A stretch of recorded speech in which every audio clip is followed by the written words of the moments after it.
ជម្រាបសួរបងប្អូនស្វាគមន៍មកកាន់វីដេអូថ្មីថ្ងៃនេះខ្ញុំនឹងមកបង្ហាញអ្នកនរគ្នាអំពីរបៀបនៃការប្រើប្រាស់ Hyperlink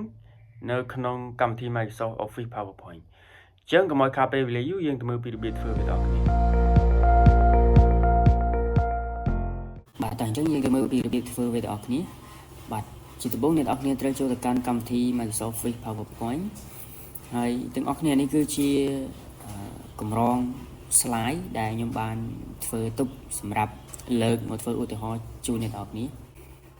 បាទអញ្ចឹងជាដំបូងយើងត្រូវចុចនៅលើ object ណាមួយយើងត្រូវ click នៅលើ object ណាមួយដែលយើងចង់ឧទាហរណ៍ថាអូខេឥឡូវខ្ញុំ choose number 1 question number 1ដើម្បី link ទៅកាន់នេះ link ទៅកាន់ question 1អញ្ចឹងខ្ញុំចុចលើវាហើយខ្ញុំយកពាក្យថា insert យើងចូលនៅលើ insert tab យើងឃើញពាក្យថា link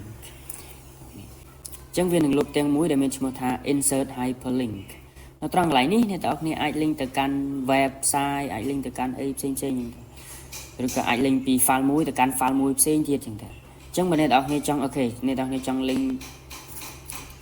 Excel ចូលក្នុងនេះក៏បានអ្នកទាំងអស់គ្នាចង់ link Microsoft Word ចូលក្នុងនេះក៏បានក៏ប៉ុន្តែក្នុងថ្ងៃហ្នឹងគឺខ្ញុំបង្ហាញអ្នកទាំងអស់គ្នាទាក់ទងនឹងការ link នៅក្នុង PowerPoint file តែមួយជាមួយគ្នាទេអញ្ចឹងយើងត្រូវយក place in this document អញ្ចឹងមានន័យថាយើង link ពី slide នេះមក slide នេះទេបើអ្នកទាំងអស់គ្នាចង់ link ពី slide ពី file PowerPoint មួយទៅកាន់ file មួយផ្សេងទៀតអ្នកទាំងអស់គ្នា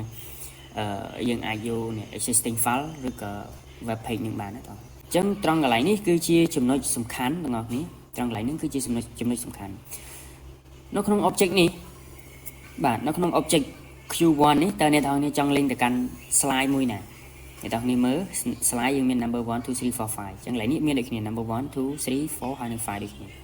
អញ្ចឹងនៅក្នុង Q1 នេះ question number 1នេះអ្នកទាំងគ្នាចង់ link ទៅកាន់ slide មួយណាអញ្ចឹងអ្នកទាំងគ្នាអាចមកមើល slide របស់អ្នកទាំងគ្នាដែលអ្នកចង់ link ទៅកាន់អូខេអញ្ចឹងឧទាហរណ៍ថា Q1 យើងចង់ link ទៅកាន់